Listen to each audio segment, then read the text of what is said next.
Welcome to my channel, INTJ Island. Today, I'm going to talk about the INTJ's auxiliary cognitive function, extroverted thinking. In my last video, I discussed the INTJ's introverted intuition. One of the true strengths of the INTJ personality type is that we are strongly rational in our approach to life. This does not primarily come from our intuition, however, which is almost mystical, like mythical creatures dancing in the moonlight on a midsummer's night. It will make connections even when reason and logic make those connections seem impossible. But our extroverted thinking is completely rational and builds upon logic and facts directly. In a way, it is having the best of both worlds. We can enjoy the fantasy that Lewis Carroll shared in Through the Looking Glass, where the White Queen told Alice, "Why, sometimes I've believed as many as 6 impossible things before breakfast." Intuition can be just like that, or at least we can retain mutually exclusive ideas in our minds at the same time because we have not yet been able to eliminate one or the other of them, or perhaps even both of them, as being false. This stands in stark contrast to our down-to-earth, strongly rational auxiliary cognitive function, extroverted thinking. Our thinking works in the rational world, rejecting the illogical, embracing the abstract, while analyzing things around us systematically. We think things through and see what works and what doesn't work, and dig into the parts of systems to find out more efficient ways of doing things. Our thinking is practical and empirically useful. While our intuition doesn't care about things being possible per se, as it forms up patterns to use, our thinking demands that things not only be possible, but practical. Despite what appears to be an irreconcilable difference between these two approaches, our two top cognitive functions mesh extremely well. When extroverted thinking is working on a problem, it selects the output from our intuition the way a radio receiver will select just one carrier frequency that holds one audio channel to present to the listener, as it rejects all the dozens of other frequencies hitting its antenna. Our thinking can reach into our intuition and grab onto ideas that relate to the project at hand, and use them creatively to produce results that can astound others. I have often received comments from other people about something I have come up with being completely new to them, and they had never conceived of that idea before. Intuition can provide ideas that are not inherently logical and rational, but our thinking will check them over for brilliance or impracticality, and it will happily use only the ones that actually work. It is like a team of composers who write amazing music. One is a magician at creating melodies and harmonies that can thrill the soul, while the other writes lyrics that flow with the music perfectly and resonate with the theme. Our thinking filters out the currently unworkable, the impractical, but quickly identifies the brilliant and the useful. Our thinking is truly a judging function, and it works in a straight line in most cases.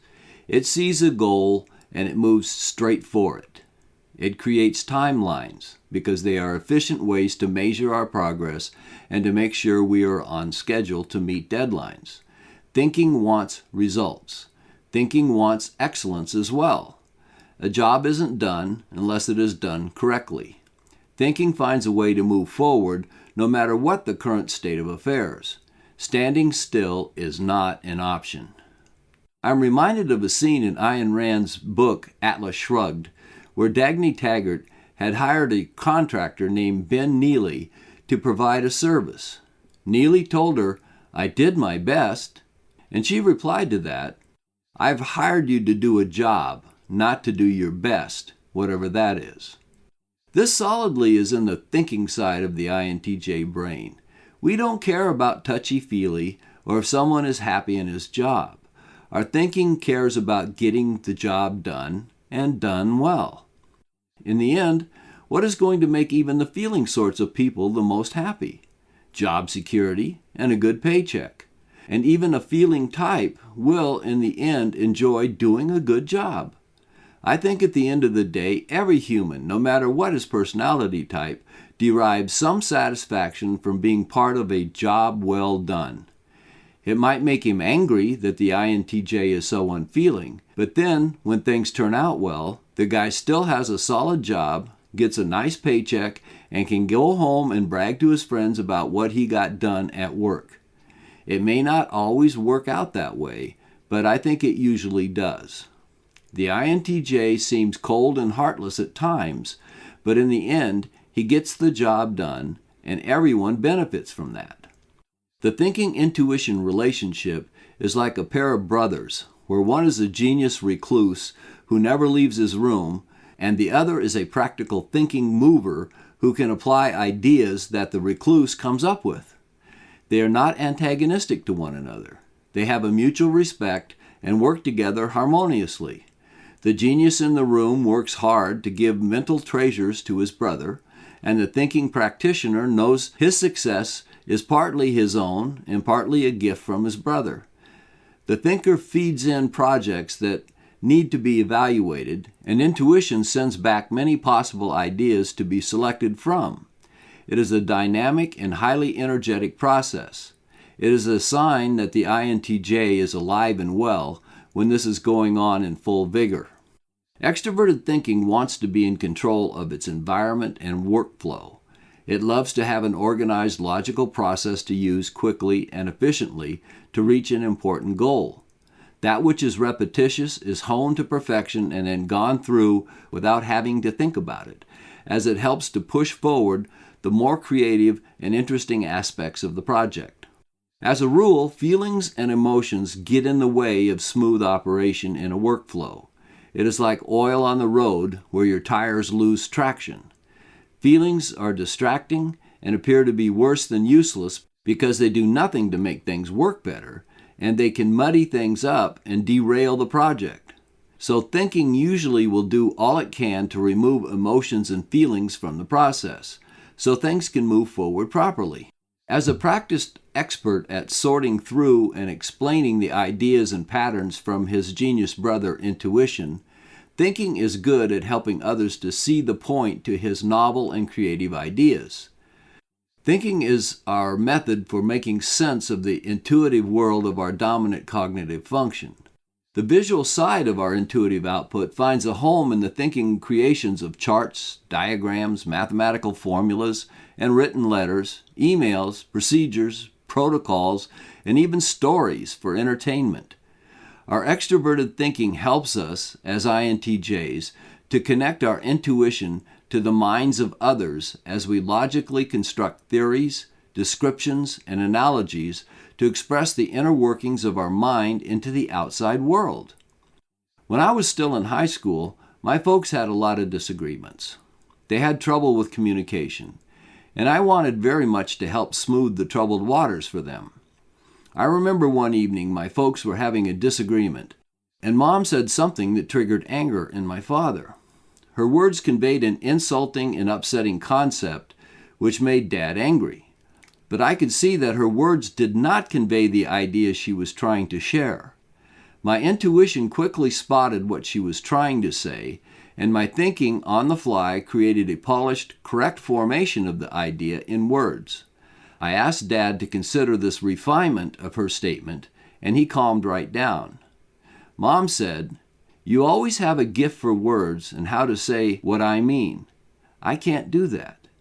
It was one of the few times I could get into one of their disagreements and make peace for them. Normally I had to stand aside because it was beyond my skills to stop the train wreck. But at least that one time I was able to help two people I loved dearly to be a bit happier for a time. Our thinking likes precision of thought and clarity in expression. When we speak, we want to be understood, even if no one else wants to understand us.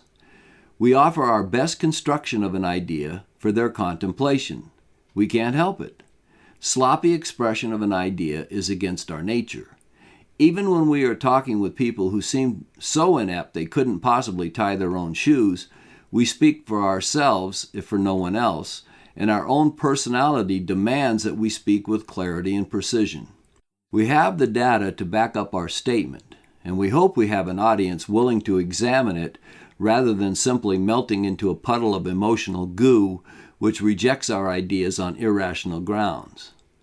A great deal of my life I spent writing ideas for myself, organizing concepts and writing descriptions for myself, because I had no other audience for my ideas, and I felt they merited expression, even if no one else listened.